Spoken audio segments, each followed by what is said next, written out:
بسم اللہ الرحمن الرحیم الحمد للہ رب العالمین الصلاة والسلام علی اشرف الانبیاء والمرسلین سیدنا و نبینا و شفیعنا ابی القاسم محمد وآلہ الطیبین الطاہرین المظلومین اما بعد فقد قال اللہ سبحانہ وتعالی فی کتابہ المبین وهو أصدق الصادقين بسم الله الرحمن الرحيم الف لام میم ذلك الكتاب لا ريب فيه هدى للمتقين. کل آپ کی خدمت میں نے عرض کیا تھا کہ سورہ فاتحہ کی جو 7 آیات ہیں ان پر مختصر سی گفتگو کرنے کی کوشش کروں گا. قرآن مجید کی اور خصوصاً اس سورے کی مکمل تفسیر پیش کرنا تو کسی بڑے سے بڑے عالم کی بس کی بات بھی نہیں ہے. اس کے اندر کتنی گہرائی ہے، اس میں علم کے کتنے سمندر رواں دواں ہیں، اس کا بس اندازہ آپ اس سے کر سکتے ہیں کہ امیر المومنین علی ابن ابی طالب علیہ السلام نے فرمایا کہ اگر میں اس سورے پہ گفتگو کروں اور اس کی تفسیر پیش کروں تو 70 اونٹ ناکافی ہوں گے. یعنی اتنی کتابیں، ایک اونٹ پر کتنی کتابیں آ سکتی ہیں آپ اندازہ کیجئے. تو ایک بڑی زبردست لائبریری جس میں کتابیں بھری ہوں گی اور اس کے باوجود بھی اس سورے کی تصویر مکمل نہیں ہو پائے گی. اللہ اکبر. اور یہ حقیقت ہے. تو بہرحال میری تو صرف کوشش یہ ہوگی کہ بہت ہی اختصار کے ساتھ اتنا عرض کر دوں کہ جب ہم اس سورے کو نمازیں پڑھیں تو ہمیں ایک ہلکا سا اندازہ ایک خاکہ ہو کہ ہم کیا پڑھ رہے ہیں. اور اگر میں اس کوشش میں بھی کامیاب ہو جاؤں تو یہ اللہ کا فضل و کرم ہے. بہرحال اس سورے کی سب سے پہلی آیت جو ہے وہ ہے بسم اللہ الرحمن الرحیم. یہ آیت کریمہ ایک عظیم آیت ہے اور اس کی عظمت اور اس آیت کی اہمیت کا اندازہ اسی سے کر لیجئے کہ قرآن مجید کی یہ سب سے پہلی آیت کریمہ ہے. یعنی جس وقت آپ کے سامنے اللہ کا کلام آتا ہے، آپ قرآن مجید کا مطالعہ کرنے چلتے ہیں تو آپ کی نظر سب سے پہلے جس آیت کریمہ پر پڑتی ہے وہ بسم اللہ الرحمن الرحیم ہے. اور دوسری اس کی اہم خصوصیت یہ ہے کہ قرآن مجید میں اور بھی ایسی آیات ہیں جو ریپیٹ ہوئی ہیں، لیکن یہ آیت کریمہ جتنی کثرت سے ریپیٹ ہوئی ہے وہ کسی اور آیت میں نظر نہیں آتا. وہ کس طرح؟ قرآن مجید میں 114 سورے ہیں اور سوائے سورہ توبہ کے ہر سورہ جو ہے وہ اسی آیت کریمہ سے شروع ہوتا ہے. تو 114 سورے ہیں، 1 سے 13 سورے جو ہیں ان میں بسم اللہ الرحمن الرحیم سے ابتدا ہوتی ہے. تو 113 بار یہ آیت تو ویسے ہی پڑھی جاتی ہے. اور ایک آیت جو کسی مصلحت اور مشیت کی وجہ سے سورہ توبہ میں نہیں رکھی گئی، جس کا بیان کیا ہے اماموں نے، وہ کمی پوری ہو جاتی ہے اس طرح کہ جب حضرت سلیمان بلقیس کو خط لکھتے ہیں تو اس خط کی ابتدا کرتے ہیں کہ اِنَّهُ مِنَ سلیمان وَإِنَّهُ بسم اللہ الرحمن الرحیم. یعنی وہ بسم اللہ الرحمن الرحیم جو سورہ توبہ میں کسی مصلحت کی وجہ سے نہیں رکھی گئی تھی وہ کمی یہاں پوری ہو گئی. اور اب اس طرح سے کہ قرآن مجید میں 114 سورے ہیں تو 114 ٹائمز اس آیت کو پڑھا جاتا ہے. لیکن ایک عجیب دلچسپ چیز یہ ہے، دلچسپ کیا قابل غور چیز ہے کہ قرآن مجید کی اس پہلی آیت ہی سے مسلمانوں کی اختلافات کی بسم اللہ ہو جاتی ہے. یعنی قرآن کی پہلی آیت جو ہے اسی میں مسلمانوں کے اختلاف شروع ہو گیا. اختلافات کی بسم اللہ الرحمن الرحیم سے ہو رہی ہے. وہ کس طرح؟ یہ سورہ نماز میں پڑھا جاتا ہے. تمام جتنے بھی مذاہب ہیں، شافعی، حنفی، حنبلی، سب کی آئیں. تو میں نے آپ کو پہلے عرض کر دیا تھا کہ پہلی 2 رکعت میں تو سورہ فاتحہ پڑھنا ہی ہے. لیکن حنفی جب نماز پڑھتے ہیں تو بسم اللہ الرحمن الرحیم کو آہستہ سے پڑھتے ہیں، زور سے نہیں پڑھتے۔ حنبلی بھی جب پڑھتے ہیں تو آہستہ سے پڑھتے ہیں، مالکی پڑھتے ہی نہیں ہیں، شافعی زور سے پڑھتے ہیں اور جعفری زور سے پڑھتے ہیں۔ تو آپ نے دیکھا کہ اختلاف شروع ہو گیا، اور اختلاف کی وجہ کیا ہے؟ میں عرض کروں، جو میں نے قرآن مجید کی آیت سرنامہ کلام بنائی ہے کہ ذالک الکتاب لا ریب فیہ ھدی للمتقین، بے شک کی کتاب ہدایت کی ہے اگر انسان تقوی اختیار کرے۔ اگر قرآن کی طرف رجوع کرتے تو یہ اختلاف ختم ہو جاتا۔ قرآن مجید نے بتایا ہے کہ جتنے بھی اختلافات ہیں اس کی اصل وجہ ضد ہوتی ہے، اور ضد تقوی کی ضد ہے۔ اگر تقوی ہو، ہمارے دل میں اللہ کا خوف ہو، اور ہمیں اس بات کا احساس ہو کہ ہمیں صرف اللہ کی رضا حاصل کرنی ہے، تو وہ ضد نہیں کریں گے۔ ہم جو حق نظر آئے گا، جو سچ نظر آئے گا، اس کو قبول کر لیں گے۔ تب اختلاف کی کیا ضرورت ہے؟ اس اختلاف کی وجہ ہی ایک ضد ہے، اور وہ اس طرح سے کہ جب معاویہ نے آ کے شام میں نماز پڑھائی تو پہلی بار جب لوگوں نے اس کے پیچھے نماز پڑھی تو بسم اللہ الرحمن الرحیم نہیں پڑھا۔ چنانچہ جیسی نماز ختم ہوئی تو لوگوں نے پوچھا کہ یہ تم بھول گئے تھے یا ارادتاً نہیں پڑھی تھی؟ اور پھر باقاعدہ صحابہ نے دوبارہ نماز پڑھوائی، لیکن اس کے بعد سے پھر وہ حدیث ایک گڑھ لی گئی جس میں کہا گیا کہ رسول خدا صلی اللہ علیہ وآلہ وسلم نے کہا کہ نہیں، یہ نماز۔ چنانچہ وہ عجیب حیرت کی بات ہے کہ جس مسجد میں حنفی امام نماز پڑھا رہا ہو تو اس میں سال بھر آپ کو قرآن مجید کی مختلف آیات سننے کا شرف تو حاصل ہوگا، لیکن بسم اللہ الرحمن الرحیم آپ کبھی نہیں سن پائیں گے، کیونکہ نہ سورہ فاتحہ میں بسم اللہ الرحمن الرحیم زور سے پڑھا جاتا ہے، اور جب پہلی اور دوسری رکعت میں جو دوسرا سورہ پڑھا جاتا ہے اس میں بھی بسم اللہ الرحمن الرحیم نہیں پڑھا جاتا۔ تو آپ سمجھ لیجیے کہ یہ چھوٹی سی ضد کتنا بھیانک منظر پیش کر دیتی ہے کہ ایک مسجد کے اندر سال بھر نمازیں ہو رہی ہیں،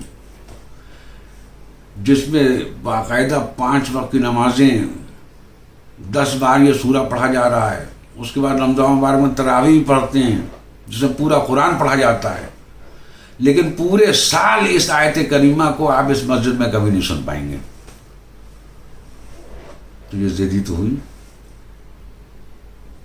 اور جبکہ یہ ضد تو بڑی آسانی سے اس لیے بھی ختم ہو سکتی تھی کہ جب یہ چیز باقاعدہ سب نے تسلیم کر لی ہے کہ جب امیر المومنین حضرت علی ابن ابی طالب علیہ السلام نماز میں زور سے بسم اللہ الرحمن الرحیم پڑھتے تھے تو اب کسی ڈسکشن کی ضرورت ہی کیا ہے؟ ارے یہ تو وہ عظیم ہستی جس نے سب سے زیادہ رسول کے پیچھے نماز پڑھی، انہی نے تو اس وقت سے رسول کے پیچھے نماز پڑھنا شروع کی جب نماز مسلمانوں کے بیچ میں آئی نہیں تھی، یعنی مکہ معظمہ میں خانہ کعبہ کی وہ تصویر تاریخ موجود ہے کہ رسول اکرم نماز پڑھا رہے ہیں اور پیچھے حضرت علی علیہ السلام اور حضرت خدیجہ ہیں۔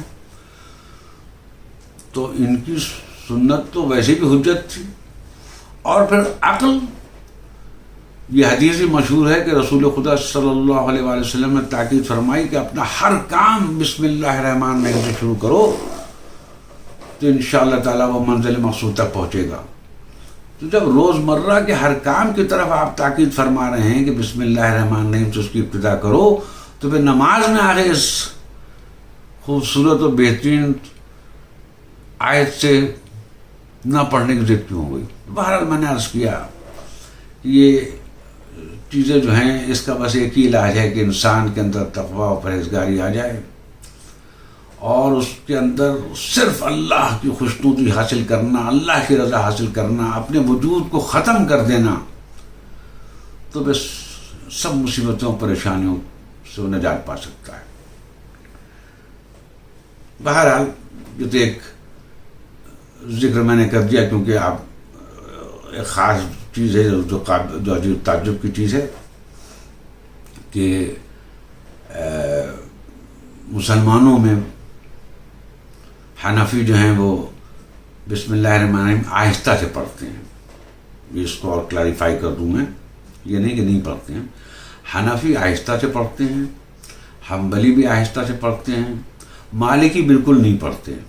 شافعی زور سے پڑھتے ہیں اور جعفری بھی زور سے پڑھتے ہیں. تو یہ اختلافات بہرحال میں سمجھتا ہوں کہ اتنا تو ہر آدمی محسوس کر سکتا ہے کہ یہ جو امام ابو حنیفہ ہیں اور امام ابن حنبل ہیں، یہ سب ہم ان کی علمیت کا اقرار کرتے ہیں اور علماء ہیں، لیکن یہ تو صرف رسول اکرم کی ذات مبارکہ ہے کہ جہاں پر اندھی تقلید ہی کرنے کو کہا گیا ہے. بس جو وہ کر رہے ہوں، جو وہ کہتے ہیں، اس کے بعد تو کسی قسم کا کوئی ڈسکشن نہیں ہے. کیونکہ یہاں اندھی تقلید کب ہو رہی ہے؟ جب پوری آنکھوں سے دیکھ کے، پورے غور و فکر کے بعد اس چیز کو تسلیم کر لیا کہ یہ اللہ کے رسول ہیں اور اللہ نے ہم کو ان کی مکمل ایبسلوٹ اتباع کا حکم دیا ہے. لیکن اور کسی عالم کو یہ اسٹیٹس دے دینا کہ اب جتنے حنفی ہیں دنیا کے جن کونوں میں، ان میں کسی کو کبھی یہ خیال نہیں آتا کہ بھائی شافعی تو پڑھ رہے ہیں، وہ بھی تو عالم ہیں. لیکن نہیں، بہرحال یہ چیز ہے جس کا بس میں نے اظہار کر دیا، اور یہ ہماری بدقسمتی ہے کہ ہم مذہبی معاملات میں بجائے تقوی و پرہیزگاری کے اپنی ضد پہ اڑ جاتے ہیں.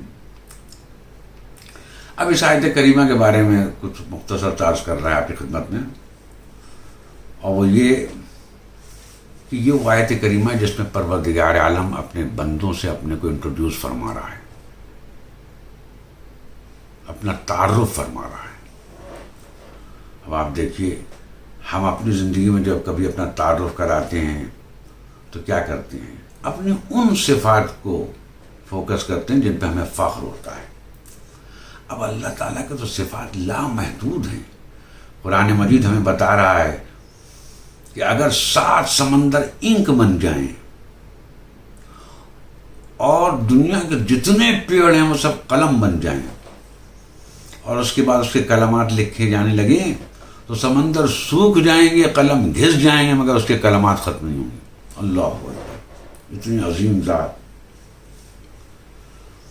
یہ 100 نام جو ہم اور آپ کے بیچ میں اکثر و بیشتر آپ دیکھتے ہیں، یہ تو چند نام ہیں جس سے ہر نام سے اس کی عظمت اور صفت کا اظہار ہوتا ہے. 1001 نام تو حضرت امام زین العابدین علیہ السلام نے دعائے جوشن کبیر میں، لیکن بہرحال ان سب کی ایک لمٹ ہے. اس کی عظمت اور اس کے کلمات کے لیے سمندر جس کا آپ تصور نہیں کر سکتے، ایک انڈین اوشن کتنا بڑا ہوتا ہے کہ بامبے میں بھی آپ کو نظر آتا ہے، ساؤتھ افریقہ جائیں تو وہاں بھی اس کا ایک کنارہ نظر آتا ہے. ایسے 7 سمندر، اٹلانٹک، پیسفک، یہ انک بن جائیں اور سب سوکھ جائے گی اور پیڑ گھس جائیں گے، لیکن اس سے کلمات. اسی لیے میں کہتا ہوں شرک جو آدمی کرتا ہے اس کی وجہ صرف ایک ہوتی ہے، اسے معرفت الہی نہیں ہے. ورنہ کوئی تصور کر سکتا ہے اس عظیم ذات کے مد مقابل کسی کو کھڑا کر دے، اور وہ بھی اس کی مخلوق کو، اور اس کے علاوہ ہے ہی کون جو اس کے برابر کھڑا کیا؟ وہ تو واحد لا شریک خالق و رب ہے. اس آیت کریمہ کے اوپر میں آپ کی توجہ دلانے کی کوشش کرتا ہوں کہ یہ بھی ایک عجیب چیز ہے کہ اس کی بہترین تشریح اور تفسیر وہ لوگ کر رہے ہیں جو اللہ کے وجود کے ہی قائل نہیں ہیں. یعنی دنیا کے ورلڈ ٹاپ سائنٹسٹ جو ہیں، انہوں نے جب اسٹڈی کیا اللہ کی مخلوقات کو تو کچھ ایسے امپورٹنٹ فیچرز بیان کیے جس سے اس کی عظمت کا اظہار ہوتا ہے. کیونکہ بسم اللہ الرحمن الرحیم جو میں نے بھی آپ کی خدمت میں عرض کیا، اس میں جو اللہ نے اپنا تعارف کرایا ہے تو کس طرح سے تعارف کرایا ہے؟ اپنی صرف 2 صفات کو، ایک رحمانیت اور ایک رحیمیت. تو ان 2 عظیم صفات کا جس میں اللہ تعالیٰ نے اپنا تعارف کرایا، اور صرف ایک بار نہیں، قرآن مجید میں جتنی بار اپنا تعارف کرایا ہے، 114 مرتبہ جب یہ آیت آئی ہے، اپنی کسی اور صفت کو اس میں ظاہر نہیں کیا، صرف رحمانیت اور رحیمیت. تو اندازہ کیجیے وہ کتنا رحیم و رحمان ہے کہ جب اپنے بندوں سے اپنا تعارف کراتا ہے تو اپنی ساری صفات کو ایک طرف رکھ کے صرف ان 2 صفتوں کو پیش کرتا ہے کہ اے میرے بندو تم مجھ کو اپنے لیے ہمیشہ رحیم اور رحمان پاؤ گے. تب اس کی رحیمیت اور رحمانیت کی تصدیق وہ لوگ کر رہے ہیں جو اس کے وجود کے قائل نہیں ہیں. اللہ اکبر.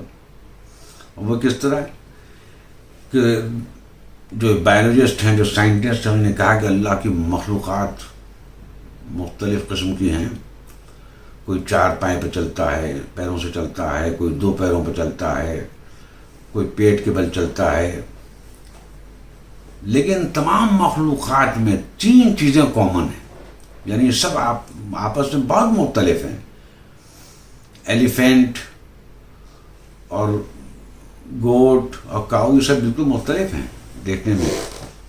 لیکن یہ سائنٹسٹ کیا کہتے ہیں کہ یہ سب مختلف نظر آ رہی ہیں، لیکن ان سب مخلوقات میں 3 فیورز اللہ نے ہر مخلوق کو دیا ہے جس سے اس کی رحمانیت اور رحمیت ثابت ہوتی ہے. اور وہ کیا کہ ہر مخلوق کو ایک مکمل جسم دیا ہے، یعنی اس دنیا میں سروائیو کرنے کے لیے جن سرکمسٹانسز میں رہا ہے ایک مکمل جسم عطا فرمایا ہے. بظاہر آپ کو کوئی چیز کسی جانور میں نظر نہیں آ رہی ہے، لیکن وہ کوئی ڈیفیکٹ نہیں ہے بلکہ وہ اس کے لیے ایک فیور ہے. جیسے اسنیک جو ہے، سانپ، اس کے کان نہیں ہوتے.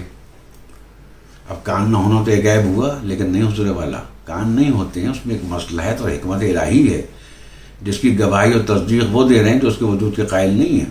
وہ اس کی حکمت کے قائل ہیں، حکیم کو نہیں مانتے. وہ کہہ رہے ہیں کہ اگر اس کو کان دیا ہوتا تو اس کے نقصان دہ ثابت ہوتا. اس لیے اللہ تعالیٰ نے اس کی اسکن میں ساؤنڈ ڈیٹیکٹرز رکھے ہیں جو وائبریشنز کو کیپچر کر لیتے ہیں.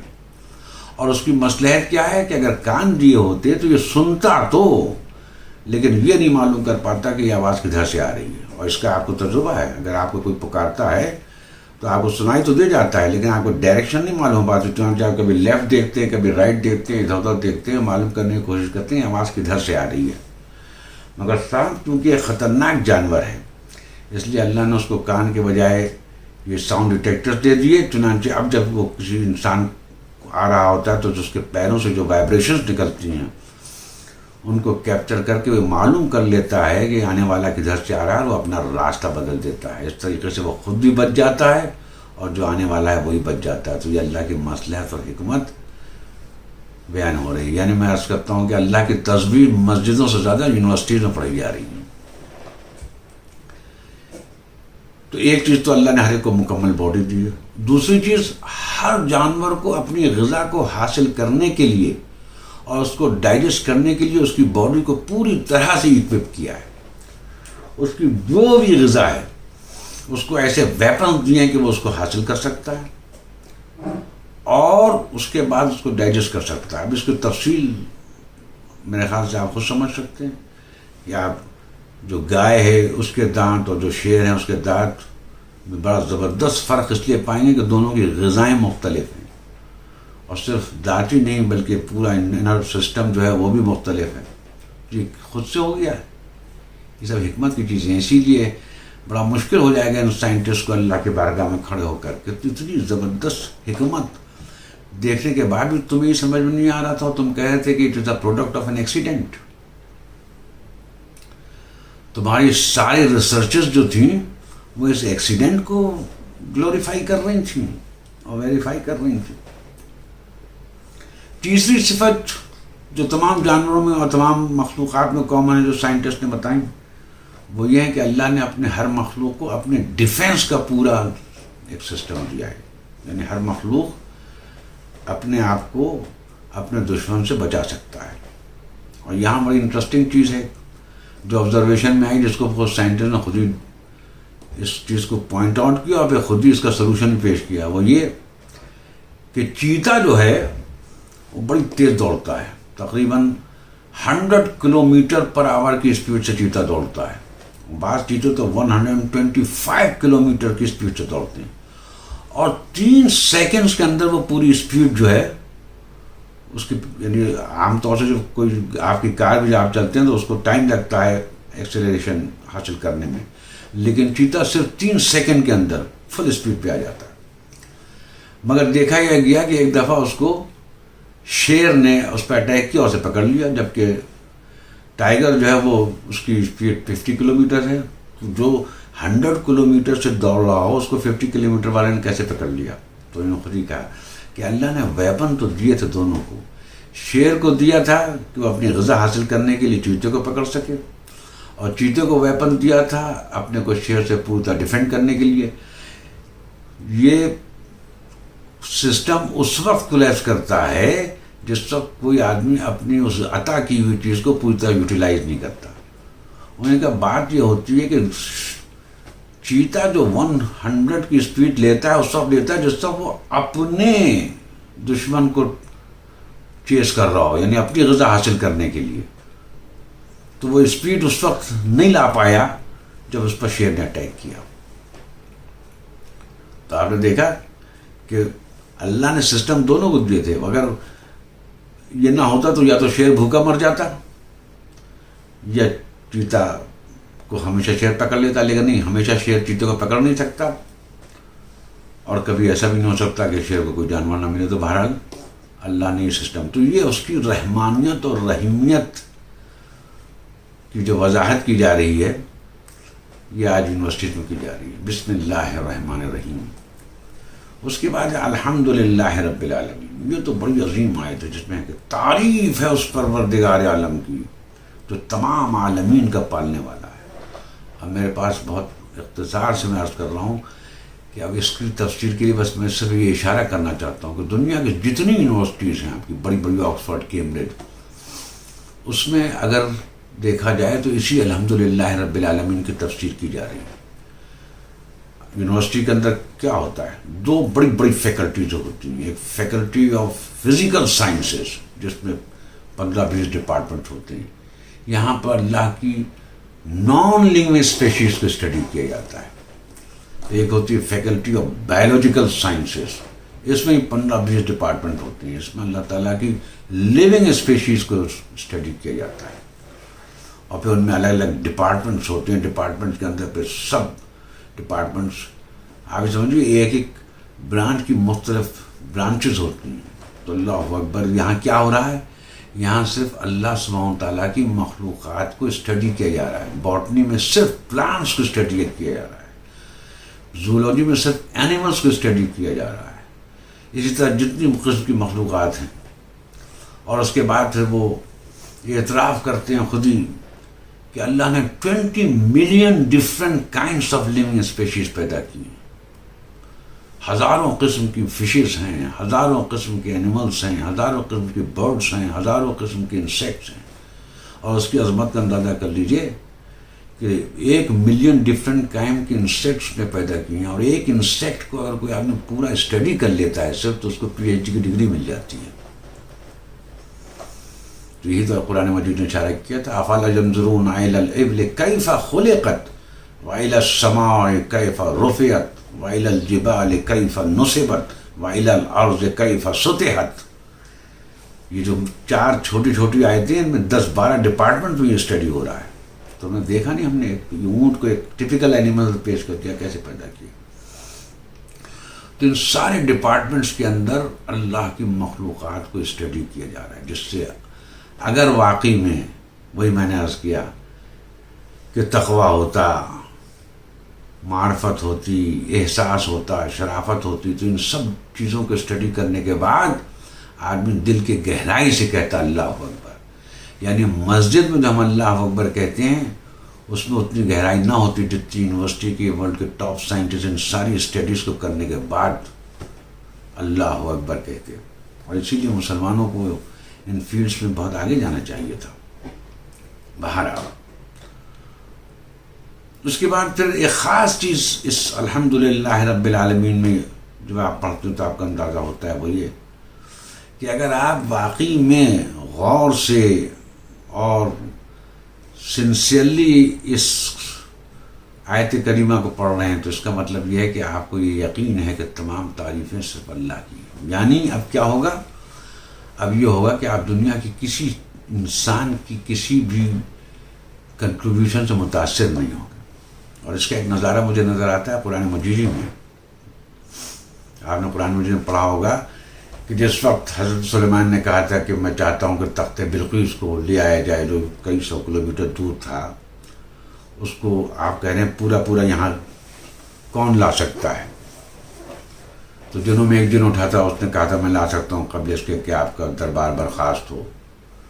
مگر پھر قرآن میں ہے کہ ایک جس کو کتاب کا صرف ایک علم تھا، اس نے کہا میں تخت بلقیس لا سکتا ہوں قبل اس کے کہ آپ کی پلک جھپکے. پلک جھپکنے کا مطلب یہ تخت بلقیس وہاں موجود تھا.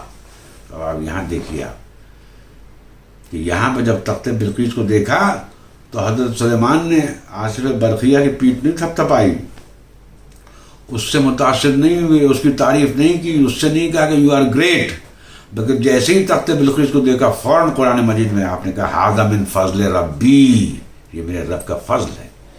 یہ قرآن مجید نے بہت زبردست اشارہ ہم کو کیا کہ آج ہم ساری دنیا میں، کیونکہ ہم خود سائنس اور ٹیکنالوجی میں پیچھے ہیں، اور ان ورلڈ کے ٹاپ سائنٹسٹ کے جو کنٹریبیوشن دیکھتے ہیں، جو ان کی ٹیکنالوجیکل ایڈوانسمنٹ دیکھتے ہیں، اس کو متاثر ہو کر ہم ان سے متاثر ہو جاتے ہیں. قرآن کہہ رہا ہے ان سے کیوں متاثر ہوتے ہو؟ اس سے متاثر ہو جو ان تمام چیزوں کا خالق ہے. ان کا کام تو صرف یہ خود کہتے ہیں ڈسکوری، یہ تو صرف ڈسکور کر رہے ہیں، کور ہٹا رہے ہیں. کور ہٹانا کارنامہ ہے یا کور ہٹانے کے بعد جو ایک عظیم چیز نظر آ رہی ہے وہ اصل چیز ہے؟ تو ہم کم سے کم اگر قرآن ہی کو سمجھ کے پڑھ لیتے تو اس سائنس اور ٹیکنالوجی کے ایڈوانسمنٹ سے ہم ان سے متاثر نہ ہوتے، بلکہ جتنا ہم ان کی تحقیقات کو دیکھتے اتنا ہی ہمارے ایمان میں اضافہ ہوتا اور اتنا ہی ہم اللہ کی عظمت اور کبریائی کا نعرہ بلند کرتے. تو الحمدللہ رب العالمین میں نے عرض کیا کہ اس کی تفسیر دنیا کے تمام یونیورسٹیز میں ہو رہی ہے اور قیامت تک ہوتی رہے گی. یونیورسٹیز ختم ہو جائیں گی لیکن اس کی تفسیر ختم نہیں ہوگی. اس کے بعد پھر الرحمن الرحیم، اللہ اکبر. ابھی بسم اللہ الرحمن الرحیم آپ نے کہا تھا اس کی رحیمیت اور رحمانیت، لیکن اللہ اکبر اس کی کتنا رحیم و کریم پروردگار کے پھر دوبارہ ریپیٹ کروایا الرحمن الرحیم. اور اس کے بعد پھر مالک یوم الدین، یہ بھی بڑی عظیم آیت ہے. مالک یوم الدین جو ہے وہ بہت سے کنفیوژنس کا سلوشن ہے. جو ایتھیسٹ ہیں وہ اکثر اللہ کے وجود کے انکار میں یہ دلیل پیش کرتے ہیں کہ تو اس دنیا کے اندر دیکھ نہیں رہے ہو کتنا ظلم و ستم ہو رہا ہے، کیسے کیسے لوگوں پہ ظلم ہو رہے ہیں، اور کیا کیا عجیب عجیب چیزیں تم دیکھ رہے ہو. تم کہتے ہو اللہ ہر چیز پہ قدرت رکھتا ہے، اللہ سمیع البصیر ہے، وہ دیکھ رہا ہے، اس کے بعد بھی سب کچھ ہو رہا ہے. تو اس کا جواب اسی آیت سے مل جاتا ہے کہ مالک یوم الدین. یہاں تو آپ ایگزامینیشن ہال میں ہیں، یہاں تو دیکھا جا رہا ہے کہ جرم کرنے کی آپ کے اندر کتنی طاقت اور کتنی کیپیسٹی ہے، تاکہ آپ کو جب مجرم قرار دیا جائے تو آپ خود اقرار کریں کہ یہ سب جو آپ کو نظر آ رہا ہے، جرم جو نظر آ رہے ہیں، جو ہونے دیے جا رہے ہیں، اس کی وجہ یہ نہیں ہے کہ اللہ کے علم میں نہیں ہے. اور اس کے بعد بھی انٹرونشن ہوتی ہے، ایسا نہیں ہے. یہ نہیں ہے کہ اس دنیا میں اگر اللہ تعالیٰ بالکل چھوڑ دیتا تب تو دنیا کب کی ختم ہو گئی ہوتی، کولیپس کر جاتی. قرآن میں ہے کہ بے شک ہم نے ان کو اختیارات دیے ہیں اور ظالم کو ظلم کرنے کے لیے، تاکہ ظالم کے ظلم کی کیپیسٹی معلوم ہو جائے، مظلوم کے صبر کی کیپیسٹی معلوم ہو جائے. لیکن اس کے باوجود بھی بہت سے ایسے جرم ہیں اور ایسے گناہ ہیں جن کی سزا دنیا میں ملتی ہے. آپ دیکھتے ہیں دنیا کے اندر ایک دم سے تغیرات آ جاتے ہیں. ایک واقعہ ہے بڑا دلچسپ بیان کیا جاتا ہے جس سے ایک اندازہ ہوتا ہے اس بات کا. بادشاہوں کے واقعات کتابوں میں لکھے ہیں، اسی سے میں نے ایک جگہ دیکھا تھا، ایک واقعی خدمت میں عرض کروں کہ بادشاہ تھا. بادشاہوں کو تو یہ ہوتا ہے کہ عجیب عجیب قسم کے سوالات کرتے ہیں. تو چنانچہ اس نے اپنے ایک وزیر سے کہا کہ میں یہ جاننا چاہتا ہوں کہ اللہ کیا کرتا ہے، مجھے جواب دے دو. اور وزیر وہاں سے چلا ہے گھبرایا ہوا. اس کی بیوی نے کہا آپ بڑے پریشان نظر آ رہے ہو. کہنے لگا بھائی بڑی مصیبت میں پھنس گیا ہوں، بادشاہ نے مجھ سے یہ کہا ہے کہ اللہ کیا کرتا ہے، مجھے کیا معلوم اللہ کیا کرتا ہے، اور مجھے یہ تو نہیں معلوم کہ اللہ کیا کرتا ہے، لیکن مجھے یہ معلوم ہے یہ کم وقت کیا کرے اگر میں نے صحیح جواب نہیں دیا۔ بیوی نے کہا جاؤ مسجد، وہیں پر ہر چیز کا سولوشن ملتا ہے۔ چنانچہ پہنچے مسجد، وہاں تھوڑی دیر بعد ایک فقیر آتا ہے، وہ دیکھتا ہے ان کو کہ پریشان بیٹھے ہیں، کہتا ہے بہت پریشان نظر آ رہا ہے، کیا بات ہے؟ کہنا ارے بہت پریشان ہوں۔ کیا پریشانی؟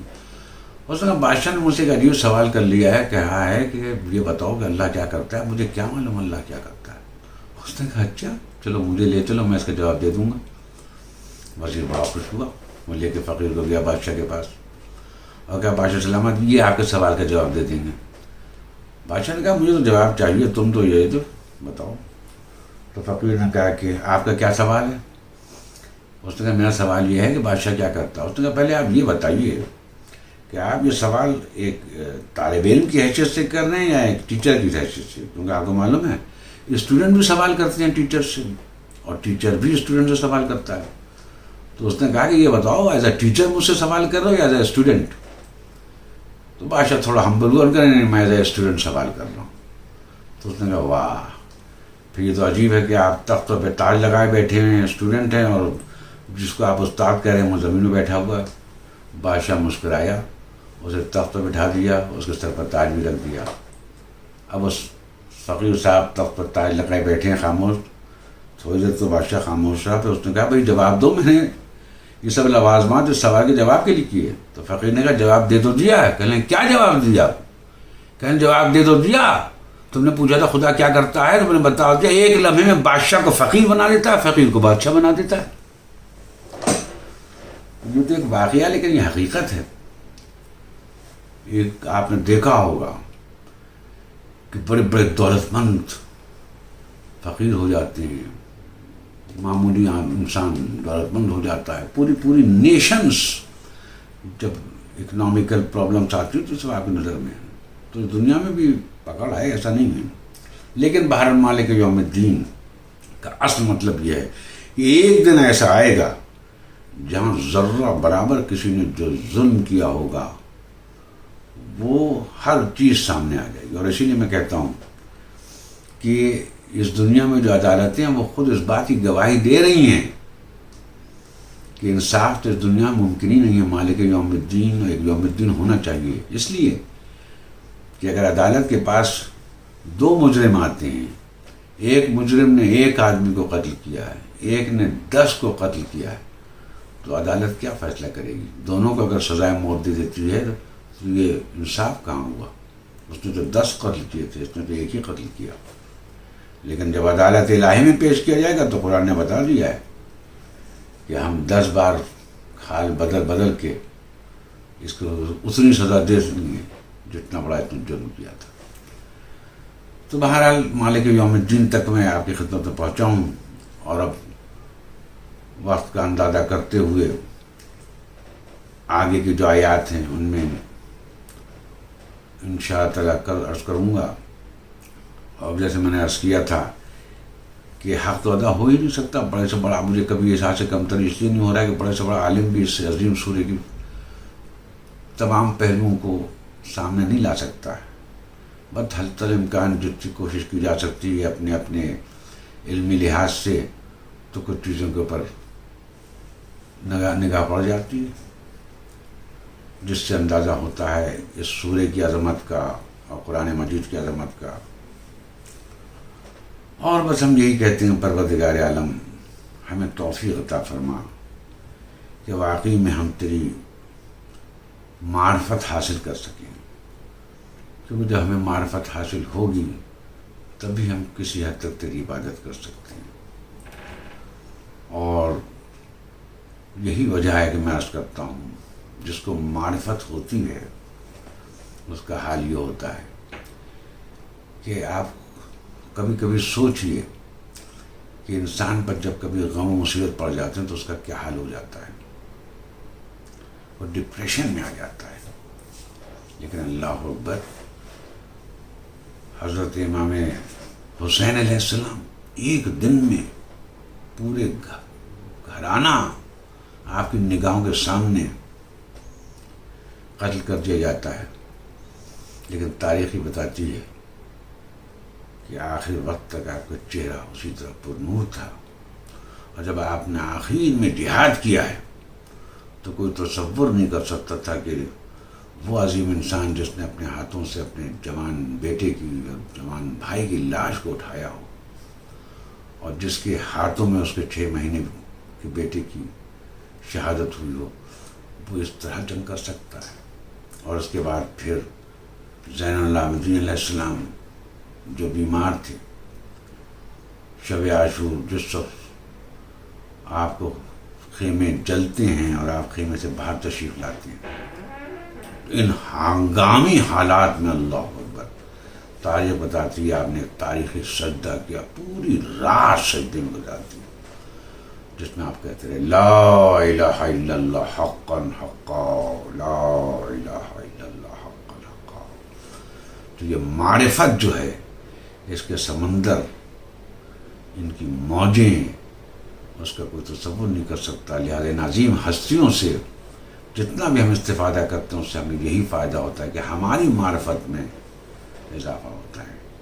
بارگاہ رب العزت میں یہی دعا ہے کہ ہمیں رب کریم کی معرفت حاصل ہو، اور ان عظیم ہستیوں سے اپنے اظہار محبت کا وہ سلیقہ ہو جس سے خوشنود الہی بھی ہو اور ہمارا بھی ایک پروقار وجود قائم۔